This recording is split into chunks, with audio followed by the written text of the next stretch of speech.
Welcome to this module of the course in which we're going to explore research into the role not only of the REC or the APRE, but I've also included a reading about what we know about beginning teachers. And I've done that because as a result of those who have introduced themselves to the group, it's clear that we have a number of people who are just beginning their career. So in thinking about this unit and in looking at the, sort of some of the research and some of the readings that you're going to come across, you could almost title this section of the module From the Holy One to the Educational Guru. And I'll explain what I mean by that in a moment. But the first reading you'll encounter in this module, Module 1B, looks at the experience of beginning teachers in Western Australia. And I found this a particularly interesting reading because it raises some issues about teacher image. One of the things that you'll hear me talk about, and if you've had me before for a unit, you've probably already heard me talk about, are three images that Esler and Esler, who researched science teachers in the United States, put forward. And they were the images of the teacher as technician, who just simply takes what they've been given and they do it as they've been told. Teacher as manipulator, and by this they have some scope to modify what they do in terms of the needs of their student. Or the third image, the teacher as innovator, where the teacher certainly still has to cover the same material, but they're given more scope in how they do it.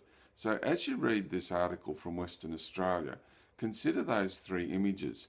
And one of the things that I found particularly interesting from reading the article was the problem that beginning teachers had when they are then asked to make connections between the gospel message and the lives of themselves and their students.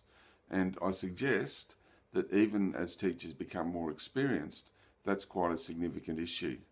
We'll have a look at that in more detail when we look at scriptural interpretation, and we'll also have a look at it under contemporary issues when we look at the projects around Catholic identity and recontextualising the Christian message. So that's the first reading. We then move on and we look at the role of the REC or the APRE as it has evolved throughout time.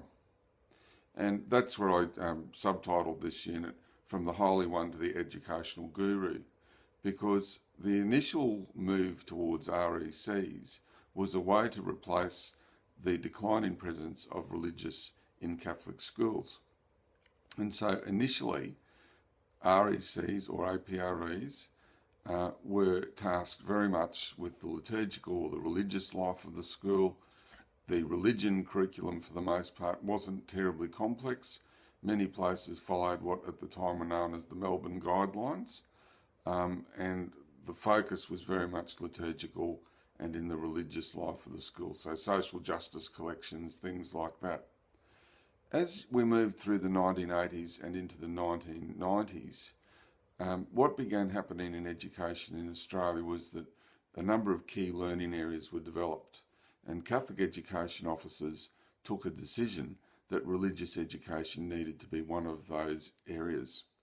And so what begins happening to the role of the APRE, even though the religious aspect of the role was still very, very important, increasingly what people were looking to were RECs and APREs to provide curriculum leadership.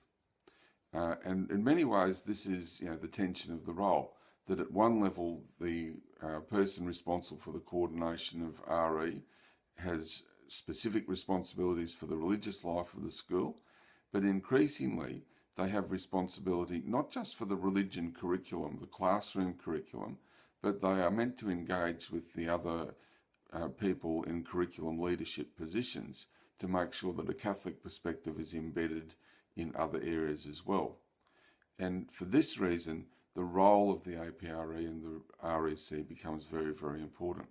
So as you read through the material in this unit, think about the diverse needs of people who are tasked with the coordination of religious education, but think also about the needs and experiences of people who are beginning their journey as a religious education teacher.